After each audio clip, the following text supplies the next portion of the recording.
Today marks 1700, second day of day lessons, day reflections. And yesterday I started to speak about traits and combination traits that really makes or breaks the deal.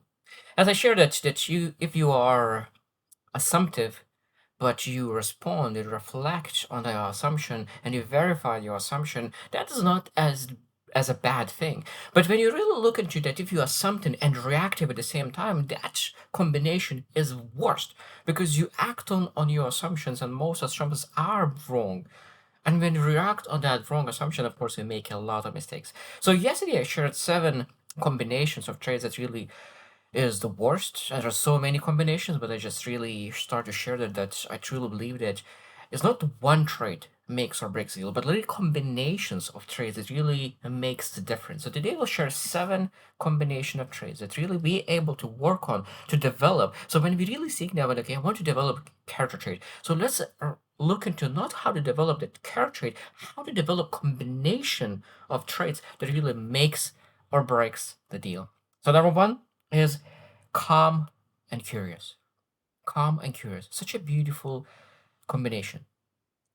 That means that you have that peace and presence, and with that calmness, you're looking to truly be curious. Because one thing is that a lot of times we are curious, but we are extremely motivated. We we looking for emotional engagement in curiosity, and I think that is not the right place to really have that emotional uh, charge. I think that we need to really be calm and curious. That means we learn, we educate, we improve, we search for things, and with calmness we absorb information, gets a little bit dopamine, and calmly really add that curiosity into our day-to-day life. Because calmness is one of the things that really allows to have that good judgment. Because when we are emotionally engaged in curiosity, we are looking for the dopamine. Oh, it's something new. Even though that something new is not as valuable as could be. When we calm, when we really look into what is foundation, what is actually helping me to achieve my greatness, rather than learning something that really adds value to me right now. And that's a big thing. Number two is disciplined and imperfect. Such a beautiful combination. Consistency over perfection. So you know that you are disciplined, you are consistent, you are persistent, you do the things right way, boringly, and you understand it will never be perfect. You make mistakes. Because I think that one thing is that what's beautiful about imperfection in general is that you're never afraid to really try new things. Because when you have belief that you need to be perfect, what is that we sometimes are held back from trying new things? Because when we try new things, we most likely will fail. I mean, if we fail, we will be imperfect. So when we are disciplined and imperfect, now we disciplinedly not just doing the thing that we've done 1,000 times, but be able to, with the discipline, to try new things. Yes, I think that is great when you are disciplined and imperfect at the same time in your mind, knowing that because you are excellent, not perfect. Number three, self-aware and honest. Self-aware and honest. It's interesting that sometimes we want to be self-aware. We're developing that self-awareness, and we dig into ourselves in that inner peace. And but without honesty, that self-awareness will be blinded. Because one thing is that when you're really self-aware, you understand that there is great parts about you, and there is there's terrible parts about. So every single person has, including me, every single person has great things and bad things. And if we do not have honesty, we will try to hide the things that we do not like about ourselves, and we will not cover those, will not nurture those, because those are extremely important. We need to include everything, and honesty allows to really bring everything in self-awareness, everything in front of us, not just hide the things that we just do not want to see.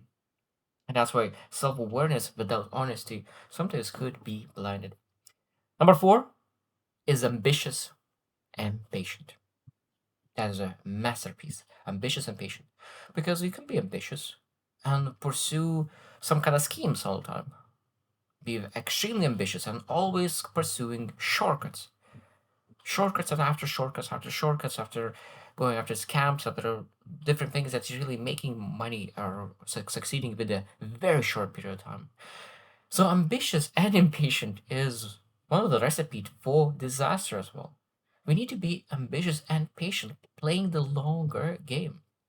Because sometimes when we really waste so much time into schemes, with that time, we were able to actually build something meaningful under, build the rock solid foundation. And that's why ambitious and patience needs to work together, and that combination is extremely powerful. Number five, confident and competent. That means that when a person is confident because he is competent, that's where the leadership is the best. That's where you know that this is powerful.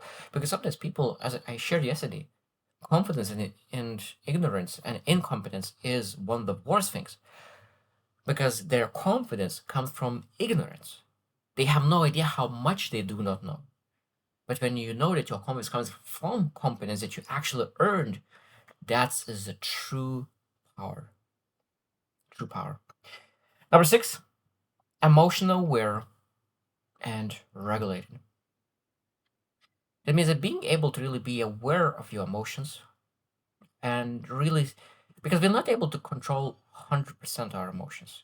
They will come and go all the time, but being able to really influence, regulate them. And I think that one of the biggest thing that I learned this year is that when you allow emotion to come into your life uncontrollably, like even grief, even uh, anger, rage, disappointment, uh, and you allow to feel it and release it, at that moment you're able to start to regulate it. You're not able to regulate something that you deny or hold back. And so that means that the more you allow yourself to experience emotions and you're aware of those emotions, and the more time you have actually to develop regulation of those emotions. And last one, number seven, is open-minded plus disciplined thinker. Open-minded and disciplined thinker.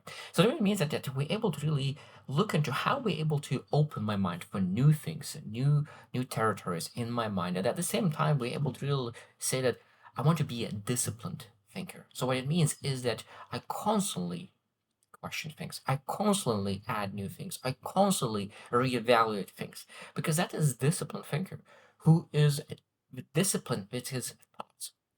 And I really love as well that about disciplined thinker is that you might have a thought that is extremely negative. An extremely negative thought is not bad. What is bad is pondering on that negative thought. And that becomes thinking, not a thought. There's a massive difference between a thought and a thinking. And the first time I learned this from John C. Maxwell, an amazing leader. And I might not explain the way how he explains, but I really love the idea that thought and thinking is so much, so different.